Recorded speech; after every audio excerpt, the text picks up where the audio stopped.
जो मेरे पास खबर है कि जेडीयू की बीजेपी नेताओं से, दिल्ली के नेताओं से बातचीत हो चुकी है और तय हो चुका है कि किसको मंत्री बनाया जाना है। बीजेपी ने अपनी सूची दे दी है।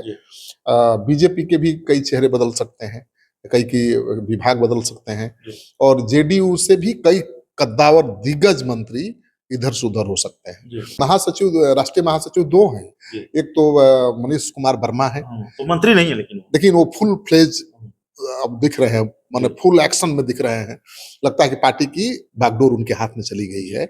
हर जगह जिला में कार्यक्रम कर रहे हैं, यानी पार्टी का कोई एक्टिव कार्यकर्ता नेता दिख रहा है तो मनीष वर्मा दिख रहे हैं, तो पूरा पावर मिल गया है।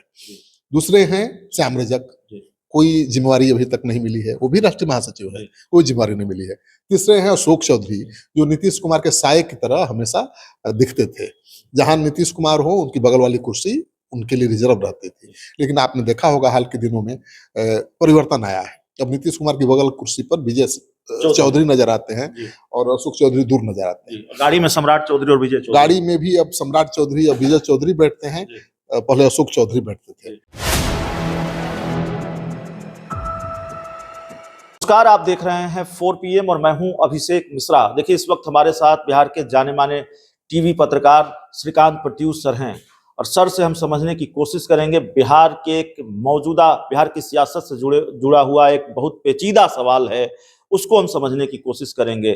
10 हरा खत्म हो गया है और बिहार में उपचुनाव होना है। उपचुनाव से पहले मंत्रिमंडल विस्तार की सुगबुगाहट रही है, मंत्रिमंडल विस्तार की चर्चा रही है, लेकिन बिहार में मंत्रिमंडल विस्तार का अपनी एक कहानी है, अपना एक ट्रैक रिकॉर्ड है। चाहे नीतीश कुमार भारतीय जनता पार्टी के साथ रहें, चाहे नीतीश कुमार आरजेडी कांग्रेस के साथ रहें, मंत्रिमंडल विस्तार की चर्चा होती है, मंत्रिमंडल विस्तार की सुगबुगाहट होती है और यहां तक कि एक वक्त पर यह भी लगता है कि मंत्रिमंडल विस्तार अब हुआ कि तब हुआ, लेकिन मंत्रिमंडल विस्तार होता नहीं है।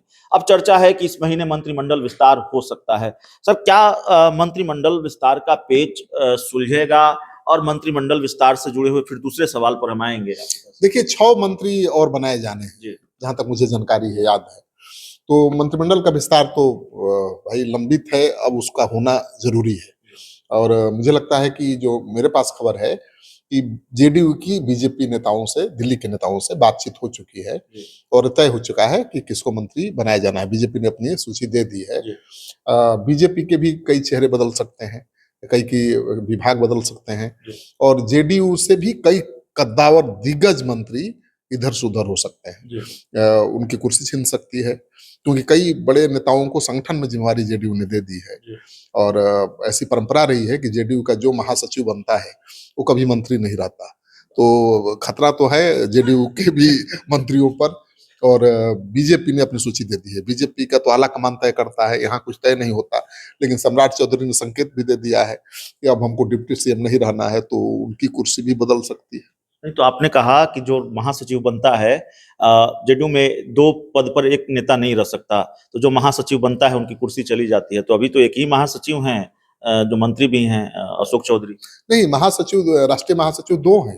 एक तो मनीष कुमार वर्मा है, तो मंत्री नहीं है, लेकिन वो फुल फ्लेज अब दिख रहे हैं, माने फुल एक्शन में दिख रहे हैं। लगता है कि पार्टी की बागडोर उनके हाथ में चली गई है। हर जगह जिला में कार्यक्रम कर रहे हैं, यानी पार्टी का कोई एक्टिव कार्यकर्ता नेता दिख रहा है तो मनीष वर्मा दिख रहे हैं, तो पूरा पावर मिल गया है। दूसरे हैं श्याम रजक, कोई जिम्मेवारी अभी तक नहीं मिली है, वो भी राष्ट्रीय महासचिव है, कोई जिम्मेवारी नहीं मिली है। तीसरे हैं अशोक चौधरी, जो नीतीश कुमार के साये की तरह हमेशा दिखते थे। जहां नीतीश कुमार हो, उनकी बगल वाली कुर्सी उनके लिए रिजर्व रहती थी, लेकिन आपने देखा होगा हाल के दिनों में परिवर्तन आया है। अब नीतीश कुमार की बगल कुर्सी पर विजय चौधरी नजर आते हैं और अशोक चौधरी दूर नजर आते हैं। गाड़ी में सम्राट चौधरी और विजय चौधरी, गाड़ी में भी अब सम्राट चौधरी और विजय चौधरी बैठते हैं, पहले अशोक चौधरी बैठते थे। तो ये अटकलें लगाई जा रही हैं, जेडीयू के अंदर ही चर्चा हो रही है कि भाई जो महासचिव रहता है, राष्ट्रीय महासचिव, वो मंत्री नहीं रहता है। लेकिन पहले वाले नीतीश और आज वाले नीतीश में बहुत फर्क है।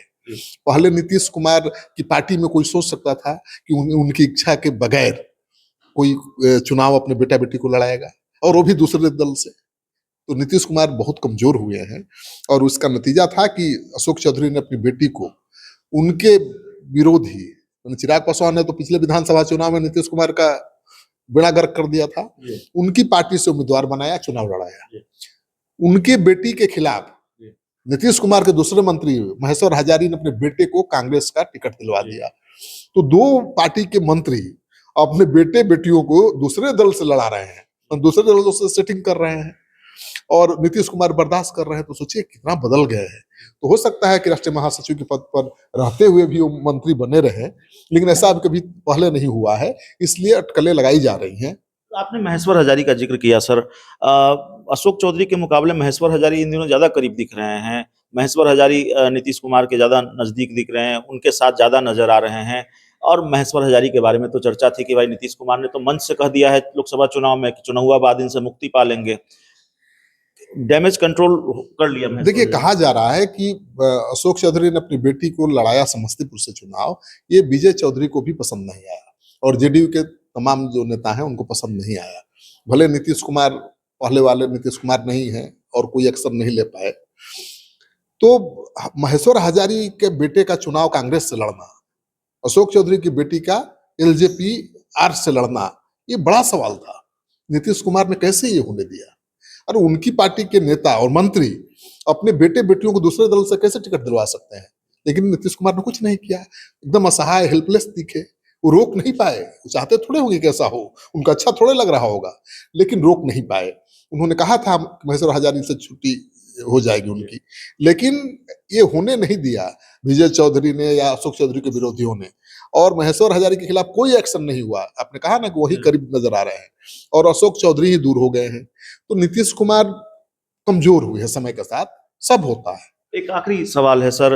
एक जो चर्चा बिहार के राजनीतिक गलियारों में पिछले कुछ महीनों से रही है कि नीतीश कुमार एक ही डिप्टी सीएम का फॉर्मूला चाहते हैं, दो में से किसी एक डिप्टी सीएम की छुट्टी होने जा रही है। बिल्कुल, ये भी चर्चा है कि नीतीश कुमार दो डिप्टी सीएम के साथ हमेशा असहज महसूस करते रहे हैं और वो चाहते हैं कि भाई कायदे से एक ही डिप्टी सीएम रहे। तो मुझे लगता है कि सम्राट चौधरी ने तो संकेत भी दे दिया है, हमको आपको क्या कहना है। उन्होंने खुद कहा कि मुझे डिप्टी सीएम नहीं रहना है। तो नीतीश कुमार की ये शर्त भी बीजेपी मान चुकी है और अब एक ही डिप्टी सीएम बीजेपी का होगा। नीतीश कुमार सीएम होंगे और बीजेपी का एक नेता विजय सिन्हा भी हैं, हो सकता है वही कंटिन्यू कर जाए या कुछ और बदलाव भी हो सकता है। लेकिन मुझे लगता है कि चुनाव के ठीक पहले विजय सिन्हा के साथ छेड़छाड़ बीजेपी नहीं करेगी। सम्राट चौधरी के साथ छेड़छाड़ करने की हिम्मत बीजेपी इसलिए जुटा रही है कि उसने वैकल्पिक व्यवस्था कर ली है। आपने देखा ना कि उपेंद्र कुशवाहा को साथ ला चुकी है, उनको राज्यसभा भेज चुकी है, तो वो कर सकती है उनके साथ छेड़छाड़, लेकिन विजय सिन्हा के साथ वो नहीं करेगी। दूसरी बात ये है कि बहुत परिवर्तन आया है बिहार की राजनीति में। नीतीश कुमार जो पहले वाले नीतीश कुमार थे वो आज नहीं है और उनके जो लोग हैं नीचे काम करने वाले, उनके बीच पावर की लड़ाई चल रही है। वो एक दूसरे को निपटाने में लगे हुए हैं, वो दूसरे नंबर स्थापित होने में जुटे हुए हैं और यही कारण है कि देखिए मंत्री एक दूसरे मंत्री की काट में लगे हुए हैं, एक दूसरे का पसीना छुड़ा रहे हैं और हो रहा है केवल ये टांग खिंचाई चल रही है। टांग खिंचाई चल रही है क्योंकि नेता कमजोर हो गया है। चलिए, तो इस पूरी रिपोर्ट में इतना ही। बहुत बहुत धन्यवाद।